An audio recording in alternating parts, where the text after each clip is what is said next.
Uh-huh. Are you suggesting that someone's trying to make a real-life sequel? Sequels suck. Please, by definition alone, they're inferior films. Generalization, many sequels have surpassed their original. Oh yeah? Name one. Brexit never seems to be over, and we're about to go into part 2. According to the Financial Times, there are 2 parts to Brexit Part 2 that are coming our way, and it doesn't seem that the government have really done anything to prepare the public. First, there's a carbon border adjustment mechanism. The EU's going green, and if you want to do any trade with them, you're going to have to go green as well. Certain products that are going to be sold into the EU are going to require a certificate from now on, a carbon certificate. Essentially a way of making sure that the product you produced and are selling into the EU hasn't done untold damage to the environment by producing excess carbon. And the certificates are required for cement, iron and steel, aluminum, fertilizers, electricity and hydrogen. And while you think that might not be much, this is how much we export into the EU. For cement, it's about 30 million a year. 53% of our exports from iron and steel go to the EU, totaling about 4 billion. 50% of our aluminium goes to the EU, totaling 1.45 billion. Couldn't find much about fertilizers. And there are 2 industries that we're starting to export into the EU for the first time. One of them is electricity, which for the first quarter of 2023, we exported £1.5 billion worth of electric to the EU. The other is hydrogen. However, this hasn't happened yet.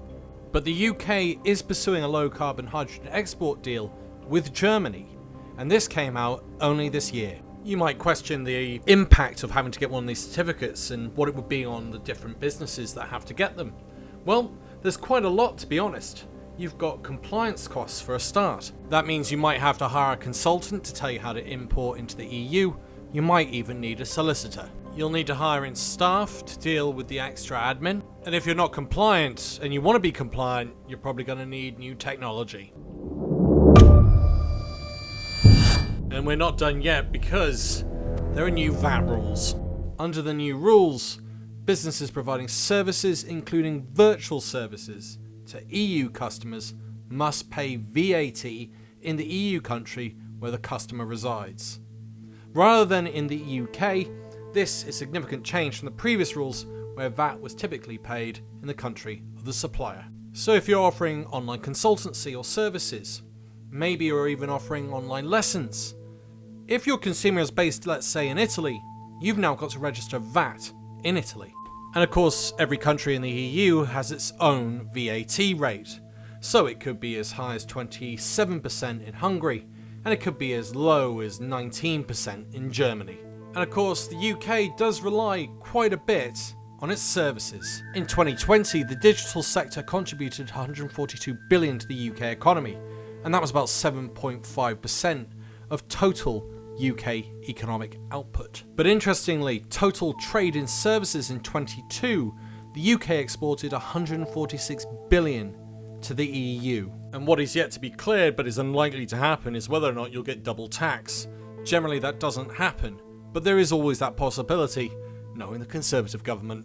There's a number of areas that shouldn't be affected either. That includes the financial sector and anything considered to be educational. However, as you can see on the graph, there's still a lot of services that have the ability to be taxed. And as I also said earlier, it's not just a simple case of having to deal with the VAT. You're probably going to need consultants, lawyers, you might need to hire new staff, and you might need new technology to be able to cope with this administration.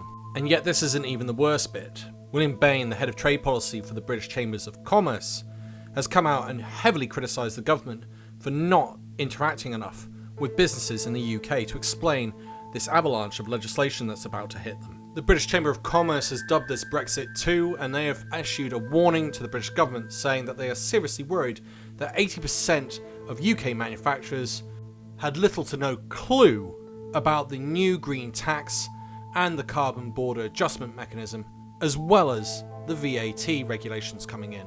With less than a month to go, businesses need to review their EU import footprint and assess both the compliance and organisational impact on their trade. If you're a UK-based cook who provides cooking classes to EU customers, either in person or online from the UK, then from January 2025, you'll need to pay VAT in the EU customer's state. And the criticism hasn't ended there. George Riddle, the Director of Trade Strategy at the accounting firm EY, said the reporting obligations under the EU Green Tax would introduce a significant compliance burden on UK business, simply because this is the first time they'll be implementing this. With less than a month to go, businesses need to review their EU import footprint and assess both the compliance and organisational impact on their trade. But of course, these horrors don't end there. Brexit brings with it new problems such as the biometric checks that are meant to be in place at some point this year, maybe now no earlier than May 2024, but essentially causing huge problems with transiting between the UK and the EU, because every time you go into the EU, you'll have to get out of your car or cab or go through passport control, and you'll have to have your fingerprints and facial scan done. Interestingly, the UK Border Force has done an impact assessment in 2010 on this, concluding that the actual damage that this could cause in 2010 was somewhere in the region of 30 to 50 million a year just to implement it from the UK-EU border. Mr. Smith, the former Director General of the UK Border Force, said this: "It doesn't bear thinking about if they're going to do that with the sorts of volumes of traffic that we see on those ferries as a matter of routine, let alone during busy periods. It will literally grind to a halt, I think, unless something is done. It will be a nightmare, unless somebody comes up with a plan. They have to think outside the box, and pretty quickly, because otherwise it will get a whole lot worse." As much as I like to be scared, this isn't one of them. And unfortunately, it does look like it's going to be heavily detrimental towards Britain, its exports, imports, and our ability to go on holiday. Let me know your thoughts in the comments. Once again, thank you to all my supporters. You're awesome. And to everyone else, please click that like and subscribe button. If you've gotten to the end of this video, I must have done something right. Once again, thanks for listening. Bye for now.